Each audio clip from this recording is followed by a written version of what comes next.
Ayan, hello! So today, magtatanim na ako ng Mirio muna. Yung set natin na Mirio. So last time, may natira pa akong dalawa. So itatanim ko na sila. So, pagsasabahin ko din sila sa isang compat kasi mahilig ako sa ganyan.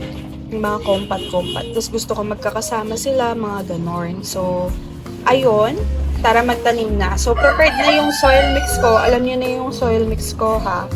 Kabisado niyo na yan. I know, paulit-ulit na lang. Tsak. Ayan. So, naglagay ako ng vermiculite. Ayan.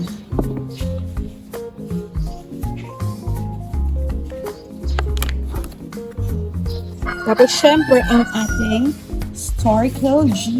So, para tipid, ay, diba? Isang lagay, ganito nakaraan. Wait, isoli natin yung iba.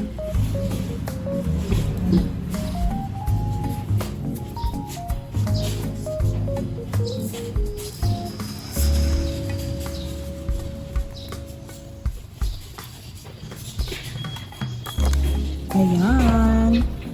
Tapos, dito, itatanim ko ito.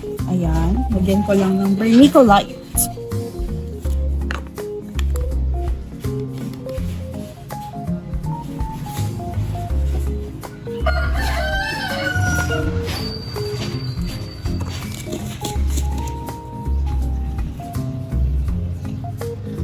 Ayan. Pwede nga natin ito itanim.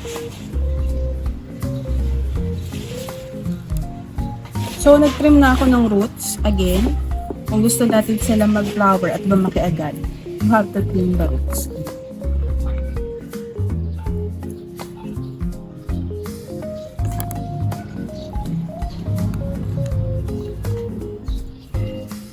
And then dito sila, so meron akong columnar. Ayan. Dito ko siya ilalagay. Ayan. So, sayang wala akong manika, yung parang ganito, para maganda silang tingnan, diba? So, bibili ako. Sige. Order ako. Ayun.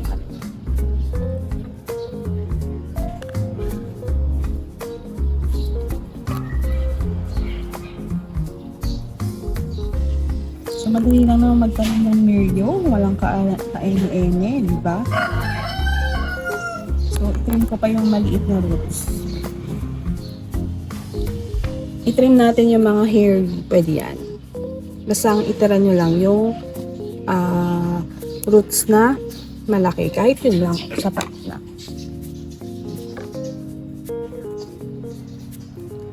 So, nakagitna to. So, sana may manika sa gitna. Tapos, eto, may scar nga lang kasi. Pwede na yun.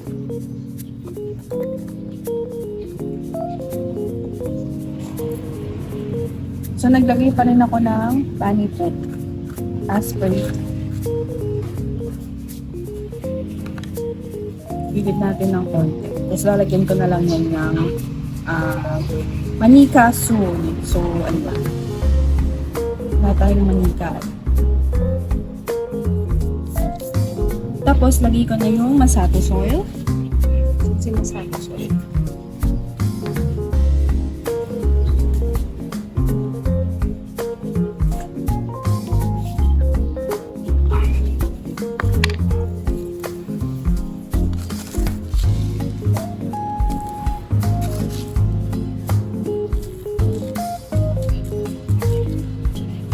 Kung maraming mauubos na masato soil dito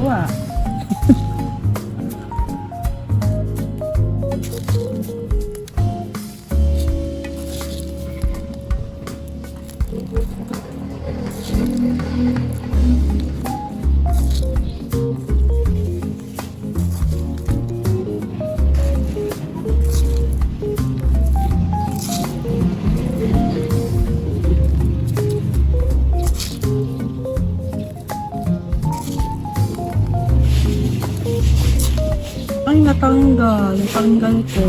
Oh. Anyway, marami pa naman siya. Makikita pa natin yan. Ayan. So, madali lang din matanggal yung mga bulaklak nila. So, kahit yung mga pinopollinate ko, natatanggal. Hindi ko alam kung bakit.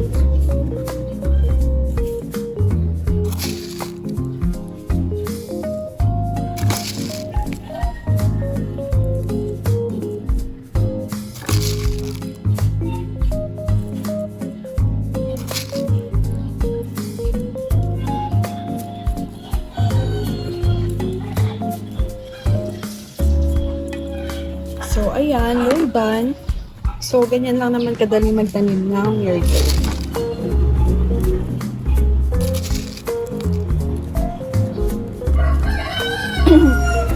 So, nireserve ko yung gitna. Maglalagay tayo ng manika dyan. Pero wala pa siya. Order pa lang ako.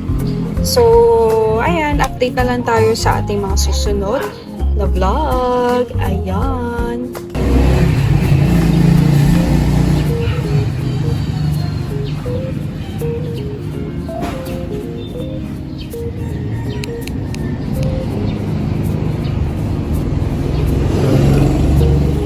So, syempre, ima-moist natin yan.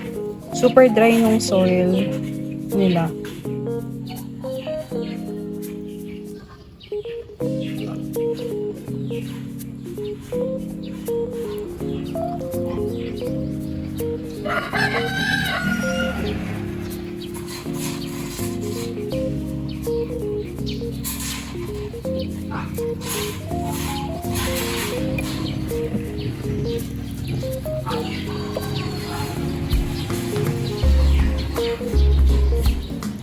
Ayan. So, patay na patay talaga ako sa mga milyong na yan. Ayan. So, yung mga ganito, medyo ma-pricey sila kasi, yun nga, maputi sila. Tsaka matibay sa, sa arawan. That's all for today. And see you again tomorrow at 7 p.m. for another beautiful vlog. So, this is your Ernest Plantita saying, God bless po at lagi mag-ingat.